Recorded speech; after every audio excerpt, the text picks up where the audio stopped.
Search for survivors has resumed in Kenya after a dam burst its banks, leaving 44 people dead with a further 40 still missing. On Wednesday evening, the wall of an irrigation dam in Solai in Kenya's Rift Valley breached and inundated nearby settlements. The Kenyan Red Cross estimates that up to 500 families have been affected by the disaster. Weeks of heavy rains have caused flooding and mudslides across the country that has left 175 people dead, while at least 132 people have died in the last 2 months, and over 200,000 more people have been displaced as raging floods have wreaked havoc across the country. Well, for a bit more on this, we cross to our reporter Sarah Kamani. She joins us live from Kenya. Sarah, good afternoon to you. What's the latest with regards to the effects of the floods and those that have been affected? Good afternoon and thank you for having me. Now, I'm in Solai, Nyakenywa area in Nakuru County. This is the area where the tragedy happened.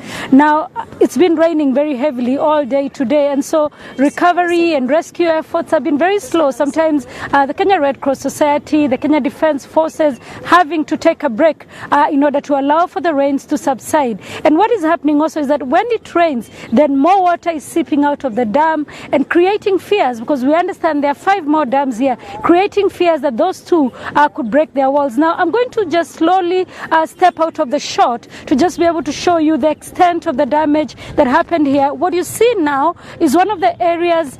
This is not usually this way. It's not usually an open area. It's not an open space. This open space has been created by the sea of water that broke on Wednesday night. And what you see is areas where there were homes, areas where people were sitting for the night, some of them having dinner, and now all that is left is an open space, iron sheets to show the tin roofs that were there, doors, if you can see, just water tanks, possessions of people who are not, we do not know their fate. Some of them, we understand, are in hospital. Some of them, at least 47 of them, have lost their lives.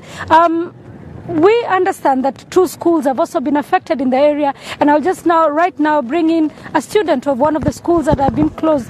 Schools opened in Kenya on Wednesday last week, and so having 2 schools closed during one of the most important terms of the year is also a tragedy in terms of the education of the country. Just tell us, what is your name? My name is Sanjungige. Tell us what happened to your school on the day of the dam tragedy.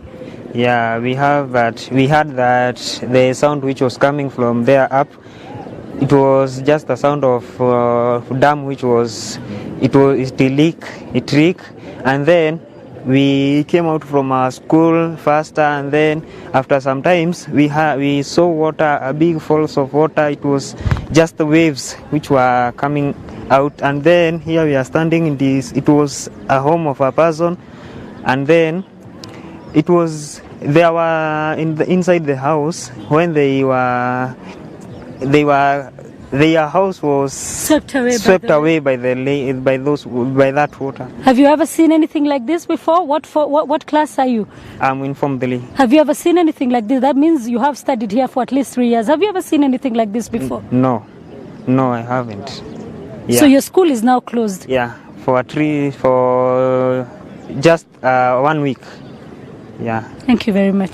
So we understand now that the government will be issuing a press conference later this afternoon to just give an update of the number of people who have died and how far they have gone with the rescue efforts. But a lot of residents you speak to here are saying that it is impossible now that any more people will be found alive, seeing as the extent of the damage is huge. And we've been to other places down here where all you can see is destruction.